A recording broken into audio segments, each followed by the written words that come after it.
आज हम question number 3.1 और क्वेश्चन नंबर 2 करेंगे। In a class of 16 student and 25 students are girls and remaining students are boys. उस total 60 है और 25 जो है वो गर्ल्स हैं। तो हम सॉल्व कर लेते हैं। नंबर ऑफ़ स्टूडेंट्स 16 है, टोटल स्टूडेंट जो है ना वो 16 है। तो number of student is equal to 16। Number of girls हैं 25, क्योंकि क्वेश्चंस में गर्ल्स जो है ना वो 25 है। Number of girls is equal to 25।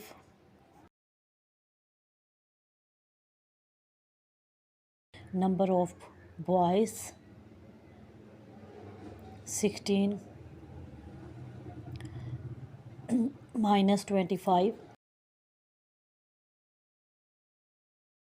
60 में से 25 गए, 5 का 5 आया, 6 में से 2 गए तो 6 में से 2 चले गए तो 3 बचे। 35 रिमेनिंग स्टूडेंट है। तो 35 रेशो 16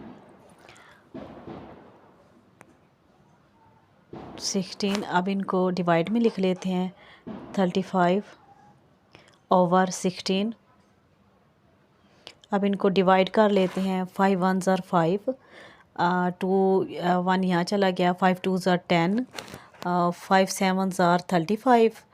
तो 7 ओवर 12 यानी 7 रेशो और 12 1 यानी बॉयज़ का होगा। अब बॉयज़ प्लस गर्ल्स 35 और गर्ल्स की जो स्ट्रेंथ थी वो 25 थी। 25 5 5 ज़ार 25, 5 7 ज़ार 35। तो 7 ओवर 5 या हम 7 रेशो 5 भी लिख सकते हैं। अब क्वेश्चन नंबर 3 की तरफ चलते हैं। 3 को पहले अंदर वाली वैल्यू से मल्टीप्लाई करवाएंगे। 3 over 4x minus 5y is equal to 2x minus 7y। Okay, अब 3 को ना अंदर वाली वैल्यू से मल्टीप्लाई करवाएंगे। 3 4 ज़ार 12x वैसे का वैसे आ जाएगा। 3 5 ज़ार 15y is equal to 2x minus 7y। अब x वाली वैल्यू अंदर बाहर x वाली वैल्यू अलग कर लेते हैं और y वाली वैल्यू अलग कर लेते हैं। 12x minus 2x is equal to minus 15 minus 7 plus 15y। अब 12 में से 2 गए तो 10x इज़ इक्वल टू 15 में से 7 गए तो 8y। 10 ओवर 8। अब इनको डिवाइड कर लेंगे और 2 4 ज़ार 8, 2 5 ज़ार 10। ये 2 के टेबल पे भी जा सकता है। अब 4 रेशो 5 या 5 रेशो 4 भी लिख सकते हैं, यानी 4 रेशो 5 यही हमारा आंसर होना चाहिए।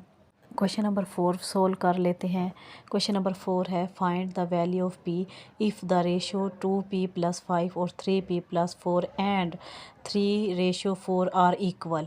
तो इसकी वैल्यू लिख लेते हैं। 2p plus 5 over 3p plus 4 ratio 3 over 4।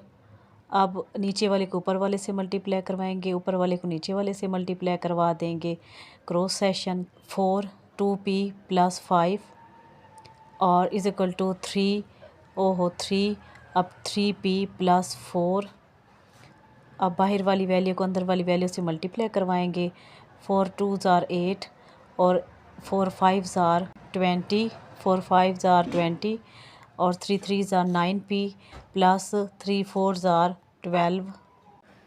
अब 20 ओवर 20 माइनस 12 और p वाली वैल्यू अलग कर लेंगे। 9p माइनस 8p, 9 में से 8 गए तो 1p और 20 में से 12 चले गए तो 10 नहीं 8 आई थिंक 10 नहीं, सॉरी गलती से मैंने 10 लिख दिया। 10 नहीं, यानी 20 में से 12 गए तो 8। p इज़ इक्वल टू 8 यही आंसर होना चाहिए हमारा। 5 है हमारा। क्वेश्चन नंबर 5 है if the ratio 3x plus 1 और 6 प्लस 4x एंड 2 रेशो 5। इसको सोल्यूशन कर लेते हैं। 3x प्लस 1 और 6 plus 4x is equal to 2:5। अब इनको क्रॉस सेक्शन करवा लेते हैं। ऊपर वाले को नीचे वाले से मल्टीप्लाई करवाएंगे, नीचे वाली वैल्यू को ऊपर वाली वैल्यू से मल्टीप्लाई करवाएंगे। इस तरह इसका क्रॉस सेक्शन होगा। 6 + 4x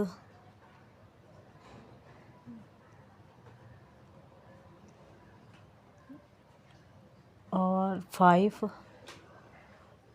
और 3x + 1। 2 × 6 = 12।